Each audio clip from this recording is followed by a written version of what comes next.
Friends, आज हम आपके साथ एक थ्योरी का बेहतरीन चैप्टर जो बहुत ही इंपॉर्टेंट है एग्जाम पॉइंट ऑफ व्यू से भी, थ्योरी के 2 या 4 मार्क्स तक का इसका हर बार एग्जाम में आता है। जो चैप्टर नंबर 7 है आपका, जिसका नाम है source of documents and preparation of voucher. Source of documents and preparation of voucher, हम इस पर 2 वीडियो आपको प्रोवाइड करेंगे। सबसे पहली हमारी वीडियो होगी जो सिर्फ और सिर्फ ये बताएगी सोर्स ऑफ डॉक्यूमेंट्स क्या होते हैं, कौन कौन से हमारे सोर्स ऑफ डॉक्यूमेंट्स है, और नेक्स्ट में उन सोर्स ऑफ डॉक्यूमेंट्स के बेसिस पे वाउचर कैसे बनाएंगे, वाउचर क्या होता है, हमारी नेक्स्ट वीडियो में आएगी।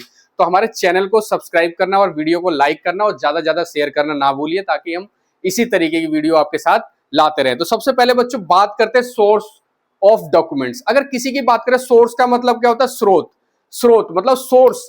अब हम जब फाइनेंस की बात करते हैं, और अकाउंट्स में बात करते हैं, तो हर चीज के सपोर्टिंग एविडेंस होते हैं। मतलब कोई भी काम होगा, कोई भी चीज आपने खरीदी, बेची, कोई ट्रांजेक्शन किया, तो सबका कोई ना कोई as a proof of documents होता है। तो उस प्रूफ ऑफ डॉक्यूमेंट्स को ही हम एविडेंस बोलते हैं और वही हमारा डॉक्यूमेंट्स होता है। जैसे कि अब हम बात करें तो एन एविडेंस ऑफ ट्रांजेक्शन, किसी भी ट्रांजेक्शन का जो एविडेंस होता है। एविडेंस का मतलब जो आप उसका सबूत, कोई भी ट्रांजेक्शन हुई है तो कैसे माना जाएगा कि ये ट्रांजेक्शन हुई है। जैसे आप घर में आते हो, आप अपने पेरेंट्स को बोलते हो कि पापा आज मेरे 500 रुपए लग गए, मेरे ऑटो के चार्जेस लगे, मैं ऑटो से आया 500 रुपए का लग गया। तो पापा के दिमाग में ये आएगा, बेटा 500 रुपए लगे तो ऑटो के चार्जेस में, तो बताओ जी उसका प्रूफ ऑफ एविडेंस दो मुझे कि आप, अगर आपने कैश पे किया है तो कैश पे किया, तो आपके पास कैश कहां से आया इतना? आपके पास तो कैश था ही नहीं, तो आपने पे कैसे किया होगा? यूपीआई पे किया है तो यूपीआई का प्रूफ दिखाओ, और कहां से कहां तक आए थे, क्या बिल था, कितने किलोमीटर था। तो वो भी कई तरीके के क्वेश्चन पूछेंगे जो घर में है।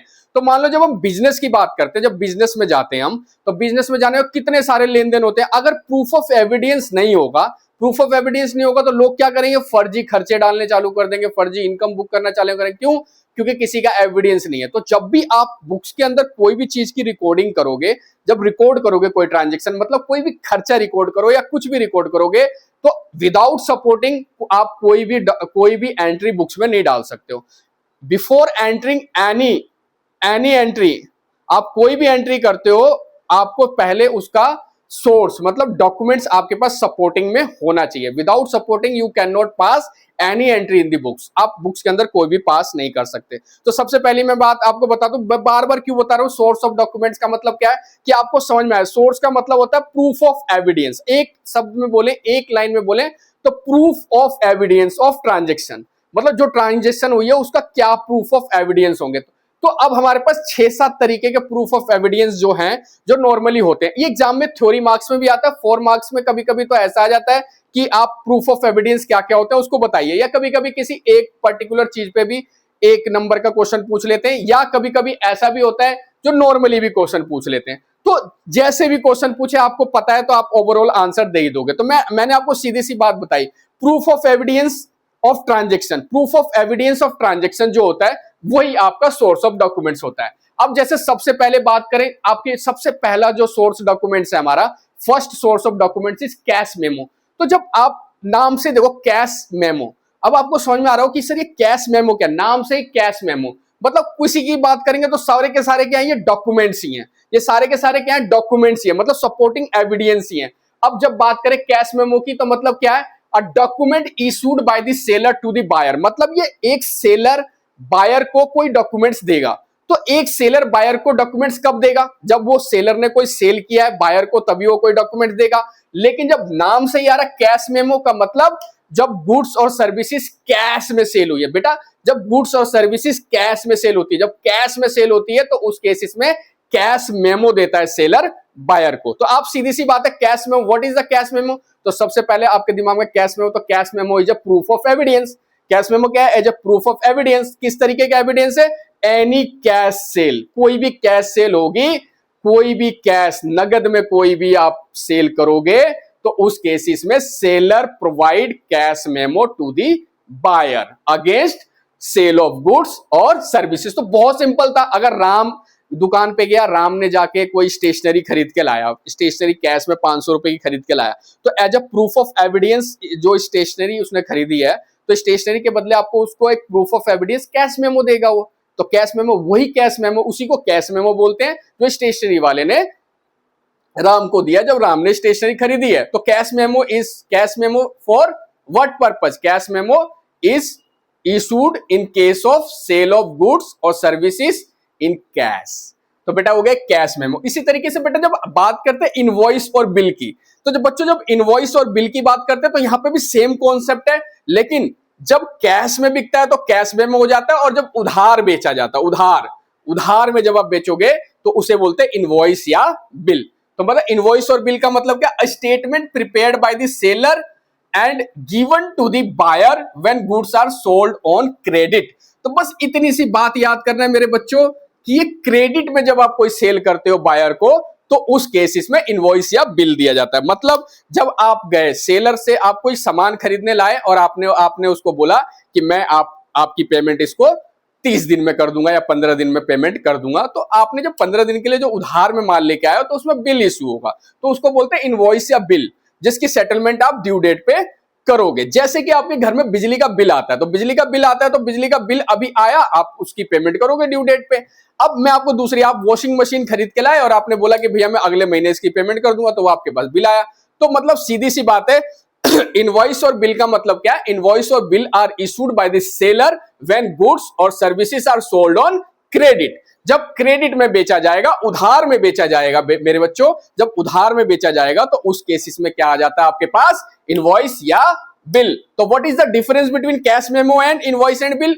बेटा सिंपल सी बात है, कैश मेमो इनवॉइस और बिल में डिफरेंस सिर्फ और सिर्फ इतना क्या है कि कैश मेमो कैश सेल में इशू होगा और क्रेडिट मेमो क्रेडिट सेल में इशू होगा, और कोई भी इन दोनों में डिफरेंस नहीं है, और दोनों के दोनों केसेस में सेलर बायर को देता है। तो बच्चों दोनों कितना सिंपल था। अब बात करते हैं डेबिट नोट की। बेटा डेबिट नोट का मतलब क्या होता है, जब देखो सबसे पहली बात करो, डेबिट नोट और क्रेडिट नोट कब दिया जाएगा, जब या तो ऐसा लगे कि गुड्स रिटर्न हो रहा हो, या फिर आपको ऐसा लगे कि उसमें चार्जेस ज्यादा लगा दिए हैं। तो डेबिट नोट कौन देगा और क्रेडिट नोट कौन देगा? सबसे पहले a note sent by the buyer to the seller when goods are return और ओवरचार्ज। मतलब ये कौन देगा मेरे बच्चों, ये बायर देगा। डेबिट नोट कौन इशू करेगा, बायर इशू करेगा। किसको इशू करेगा मेरे बच्चों, सेलर को इशू करेगा। तो बायर सेलर को जब डेबिट नोट इशू करता है तो उसको बोलते हैं डेबिट नोट। तो अब बेटा बायर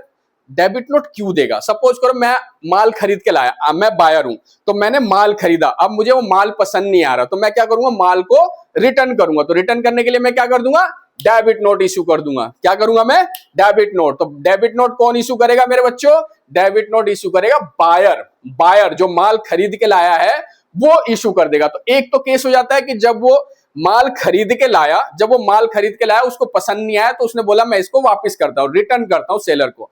तो रिटर्न करेगा सेलर को, तो वो क्या इशू कर देगा, वो इशू कर देगा डेबिट नोट। लेकिन और कब कब वो इशू कर सकता है, तो और बेटा कब इशू कर सकता है, मान लो कि मैं कोई माल खरीद के लाया, मेरी बात हुई थी कि 10,000 के रेंज का मैंने कोई गुड्स खरीदा, लेकिन मेरे पास बिल आ गया मेरे बच्चों 12,000 रुपए का। उसमें क्या हुआ, कुछ क्वांटिटी सेलर ने ज्यादा बढ़ा दी थी। अब मेरे को बेटा उतनी क्वांटिटी चाहिए नहीं थी, मान लो मैं 10 क्वांटिटी का ऑर्डर दिया था और 12 क्वांटिटी का मेरे पास माल आ गया, तो मेरे को क्या हुआ, 2 क्वांटिटी मेरे पास ज्यादा आ गई, बट मेरे को तो 10 ही चाहिए थी। तो इस केसेस में क्या करूंगा, मुझे अपना बिल रिड्यूस करना, मैं क्या करूंगा, I issue the debit note to the seller for against the excess quantity. जो एक्सेस क्वांटिटी आ गई है उसके अगेंस्ट में डेबिट नोट इशू करके उसको वापस कर दूंगा। तो बेटा सीधी सी बात है, या तो बिल ओवर चार्ज लगा दियो, या फिर सेलर ने बिल ज्यादा का भेज दिया। तो बेटा जब ज्यादा का भेज दिया तब भी मैं क्या करूंगा, जितने से ज्यादा का भेज दिया उतने से मैं क्या करूंगा, उसको डेबिट नोट दे दूंगा। तो बेटा डेबिट नोट कब देगा, कौन देगा और कब देगा, किन परिस्थितियों में देगा? तो सबसे पहले गांठ बांध कर रख लो कि डेबिट नोट हमेशा बायर देगा। कौन देगा, बायर देगा। किसको देगा, सेलर को देगा। कब देगा, जब या तो माल उसको वापस करना है, या फिर वो बिल जो बना है वो ज्यादा क्वांटिटी का, मतलब ज्यादा अमाउंट का बन गया। जब भी बिल ओवरचार्ज आएगा तो हमें वो देना है डेबिट नोट, या फिर हमें अपने गुड्स को रिटर्न करना है तो हमें देना डेबिट नोट। तो बेटा आपको बहुत इजीली मैंने समझाया कि डेबिट नोट क्या होता है। तो बेटा अब क्रेडिट नोट क्या है, तो डेबिट नोट का भाई क्रेडिट नोट है। अब क्या होगा, a note sent by the seller to the buyer. अब कौन देगा बेटा, यह ध्यान रख लो, क्रेडिट नोट सेलर देगा। किसको देगा, बायर को देगा। ठीक है, acknowledging the goods have been return और ओवरचार्ज। यहां पे भी सेम कहानी है मेरे मुन्ने, यहां पे भी वही होगा, यहाँ पे भी वही होगा, यहाँ पे क्या होगा, जब गुड्स रिटर्न होगा तब क्रेडिट नोट दिया जाएगा, बट लेकिन यहाँ पे कब होगा, जब सेलर देगा। यहाँ पे कौन देगा, सेलर देगा। किसको देगा, बायर को देगा। कब देगा, जब गुड्स रिटर्न कर रहा होगा, जब गुड्स रिटर्न ले रहा होगा। भाई उसने माल बेचा, अब मुझे लगा नहीं नहीं यार इसको माल नहीं बेचना, वापस ले लो इससे माल, मतलब वापस लेना है मुझे माल, तो मैं क्या करूंगा कि भाई मैं क्रेडिट नोट इशू कर दूं कि मैंने जो आपको माल बेचा था उसके अगेंस्ट ये लो जी क्रेडिट नोट। या फिर मैंने ज्यादा वैल्यू लगा के माल बेच दिया, तो अब मैंने क्या ज्यादा वैल्यू लगा के माल बेच दिया है, तो उस केसेस में क्या करूंगा, मैं जितने से ज्यादा बनाया उतने के अगेंस्ट क्रेडिट नोट इशू कर दूंगा बायर को। तो बेटा दोनों से सिंपल सी बात है। अगर मैं आपको एक लेमन लैंग्वेज में बताऊं ना बेटा, तो जो सेलर देता है उसको क्रेडिट नोट बोलते हैं, और जब वही चीज बायर देता है तो उसको डेबिट नोट बोलते हैं। दोनों एक ही चीज है मेरे बच्चों, दोनों का मेन पर्पज यही है, गुड्स को रिटर्न करने का या ओवरचार्ज के केसेस में करने का। बस फर्क ये पड़ जाता है कि जब सेलर देता है तो उसे बोलते हैं क्रेडिट नोट, और जब बायर देता है तो उसे बोलते हैं डेबिट नोट। दोनों अलग, इतना कंफ्यूजन नहीं होता। बच्चे बड़े बड़े होच पोच हो जाते हैं, so debit note credit note कौन देगा, ये कैसे होगा। सिंपल सी बात है, आप हमेशा ध्यान रखो, मैं आपको सीधी सी बात बताऊं, हमेशा डेबिट नोट का कोई कॉन्सेप्ट ही नहीं होता, होता तो क्रेडिट नोट का कॉन्सेप्ट है। हमेशा क्रेडिट नोट सेलर देता है, तो इसका मतलब डेबिट नोट कौन देगा, बायर देगा। और सिंपल सी बात है, क्रेडिट नोट और डेबिट नोट किस लिए दिया जाता है, गुड्स रिटर्न या ओवर वैल्यू चार्ज हो रखा है तो उस केसेस में, ठीक है। अब नेक्स्ट बात करते हैं चेक। बेटा ये पढ़ क्या रहे हैं हम इतनी देर से, ये सारे प्रूफ ऑफ डॉक्यूमेंट्स है बेटा, ये सारे के सारे क्या है, proof of documents. Cash memo proof of documents होता है, invoice, bill, debit note, credit note, and now cheque. बेटा चेक क्या होता है, अ रिटर्न ऑर्डर। ये क्या है बेटा, a return order by the account holder, जिसका अकाउंट है उसने रिटर्न ऑर्डर दिया है। किसको, वो जो ड्रॉवर बोलते हैं, जिसने चेक बनाया उसका नाम होता है ड्रॉवर। टू द बैंक, किसको दिया है, टू द बैंक, टू पे, किस लिए दिया है, टू पे, क्या, certain sum of money to a person, जिस पर्सन का नाम लिखा चेक पे। मतलब चेक क्या है, चेक कौन देगा, cheque is a return documents. ये क्या है, रिटर्न डॉक्यूमेंट्स और ऑर्डर है जो ड्रॉवर बैंक को देता है कि इतने रुपए इस पेई को मेरे बिहाफ पे पे कर देना। जैसे कि मान लो कि मैं अनंत हूं, अनंत ने मुझे मोहन को कोई पैसे देने हैं, तो मैंने एक चेक लिखा मोहन के नाम पे कि मोहन को, और मोहन का अकाउंट नंबर लिख दिया, सारी चीजें लिख के मैंने दे दी। तो इसका मतलब क्या हुआ कि मैंने ये बैंक को ऑर्डर दिया है कि आप ये चेक मोहन के खाते में जमा करवा दो। तो cheque is nothing, cheque is only a proof of देखो, चेक इज ओनली किस केसेस में होगा चेक, जब हमें किसी को दूसरे को पेमेंट करनी है, तो हम बाय चेक करते हैं। तो बाय चेक में क्या करेंगे, उस पर्सन का नाम लिखेंगे। चेक कई तरीके के होते हैं, वो हम आगे आपको समझाएंगे कि सेल्फ चेक क्या होता है, अकाउंट पे चेक क्या होता है। अब इस केस में जैसे मैंने बोला कि मैंने राम को कोई चेक दिया, तो मैंने अकाउंट पे चेक की बात करो कि मैंने राम का नाम दिया अकाउंट पे कि भैया इसके अकाउंट में इतने रुपए, बैंक को ऑर्डर दे दिया कि आप इसको ट्रांसफर कर दो, तो चेक हो गया बेटा। अब जब बात करते हैं चेक, इसमें सर्टेन सम ऑफ मनी का मतलब कि जितने रुपए का चेक बना उससे ज्यादा नहीं करेगा बैंक। तो चेक कौन देगा, इसमें दो पक्ष होते हैं, ड्रॉवर होगा, एक पेई होगा। ड्रॉवर क्या होगा, जिसने चेक बनाया, और पेई होगा जिसके अकाउंट में वो पैसा जाएगा। उसके बाद बोलते हैं पे स्लिप। बेटा पे स्लिप का मतलब a slip filled when the depositing money. Pay slip कुछ नहीं होता, जब आप बैंक में जाते हो चेक जमा करने के लिए तो आप वहां पे पे स्लिप भरते हो। पे स्लिप में क्या होता है, सारी डिटेल भरते हो, सारी की डिटेल भरते हो, ये चेक नंबर है, ये सारी चीजें हैं, और उसके बाद बैंक वाला क्या करता है, उस पर डेट लगाता है, स्टैम्प मारता है और आपको वापस देता है। This is a proof of evidence. ये प्रूफ ऑफ एविडेंस है कि मैंने चेक बैंक में जाके जमा किया था। नहीं तो ऐसा तो बैंक मना कर देगा, हमारे पास तो चेक आया ही नहीं है। लेकिन अब जब आप कोई चेक देते हो तो चेक के अगेंस्ट में क्या करते हो, आप स्लिप भर देते हो। Slip is a proof of evidence. उस स्लिप में सारी डिटेल भर देते हो कि ये चेक में, ये चेक इतने, चेक नंबर ये है, डेट ये है, सारी चीजें। उसके दो पार्ट्स होते हैं, एक पार्ट्स वो बैंक अपने पास रख लेता है और एक पार्ट्स आपको देता है स्टैम्प मार के कि इस डेट को दिया है। तो pay slip is a proof of document. तो बच्चों सोर्स ऑफ डॉक्यूमेंट मैंने आपको बहुत ही आसान तरीके से समझाया, और इतना कुछ था भी नहीं, बहुत ही इजी कॉन्सेप्ट था। सोर्स का मतलब होता है स्रोत, जहां से क्या, स्रोत का मतलब जहां से इंफॉर्मेशन पता लगेगी। जैसे कि अगर मैंने कहीं कैश में माल बेचा है तो कैश में होना चाहिए, उधार माल बेचा है तो इनवॉइस या बिल होना चाहिए, अगर वापसी माल आया है बायर से तो डेबिट नोट होना चाहिए, सेलर ने माल वापस किया है तो क्रेडिट नोट होना चाहिए, बैंक में चेक जमा कराया है तो पे स्लिप होना चाहिए, और चेक नंबर की डिटेल वगैरह होनी चाहिए। तो ये हमारा एक कॉन्सेप्ट था सोर्स ऑफ डॉक्यूमेंट्स। अब नेक्स्ट वीडियो में हम आपके साथ सोर्स ऑफ डॉक्यूमेंट से कैसे वाउचर बनेगा, वाउचर की प्रिपरेशन, बड़ा ही इंटरेस्टिंग टॉपिक है प्रिपरेशन ऑफ वाउचर, वो हम आपको नेक्स्ट वीडियो में सिखाएंगे। लेकिन आप हमारे चैनल को सब्सक्राइब और वीडियो को ज्यादा से ज्यादा लाइक करिए, ताकि हमारा और भी मोटिवेशन लेवल बढ़े और हम और ज्यादा आपके साथ मेहनत करें। क्योंकि बच्चों देखो, सीधी सी बात है,